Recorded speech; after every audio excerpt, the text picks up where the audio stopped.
ভারতের স্বাধীনতা আমাদের গর্বের ইতিহাস। ভারত শুধু একটি দেশের নাম নয়, ভারত হল কোটি কোটি মানুষের আবেগ, ভালোবাসা, আত্মত্যাগ ও স্বপ্নের নাম। একসময় এই দেশ ব্রিটিশ শাসনের অধীনে ছিল।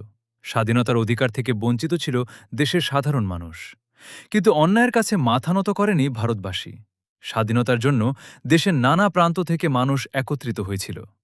মহাত্মা গান্ধীর অহিংস আন্দোলন, নেতাজি সুভাষচন্দ্র বসুর নেতৃত্ব, ভগৎ সিং, চন্দ্রশেখর আজাদ সহ অসংখ্য বীর বিপ্লবীর সাহস ও আত্মত্যাগ স্বাধীনতার আন্দোলনকে আরও শক্তিশালী করে তুলেছিল।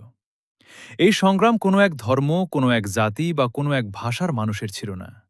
হিন্দু, মুসলিম, শিখ, খ্রিস্টান সব সম্প্রদায়ের মানুষ কাঁধে কাঁধ মিলিয়ে লড়াই করেছিলেন একটি স্বপ্নের জন্য, একটি স্বাধীন ভারত। ১৯৪২ সালের ভারত ছাড়ো আন্দোলন স্বাধীনতার দাবিকে আরও তীব্র করে তোলে। অসংখ্য মানুষ কারাবরণ করেন, নির্যাতন সহ্য করেন, কিন্তু স্বাধীনতার স্বপ্ন থেকে পিছিয়ে যাননি। অবশেষে আসে সেই ঐতিহাসিক দিন, ১৫ আগস্ট ১৯৪৭।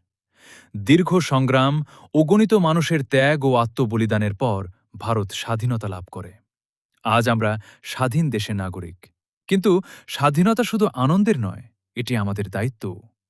দেশের সংবিধানকে সম্মান করা, সকল ধর্ম ও সম্প্রদায়ের মানুষের অধিকারকে সম্মান করা এবং ঐক্য ও সম্প্রীতি বজায় রেখে দেশকে এগিয়ে নিয়ে যাওয়াই হোক আমাদের অঙ্গীকার। যাদের ত্যাগের বিনিময়ে আমরা স্বাধীনতার আলো পেয়েছি, তাদের প্রতি রইল গভীর শ্রদ্ধা। স্বাধীন ভারত চিরজীবী হোক, ঐক্যবদ্ধ ভারত আরও শক্তিশালী হোক। জয় হিন্দ, বন্দে মাতরম।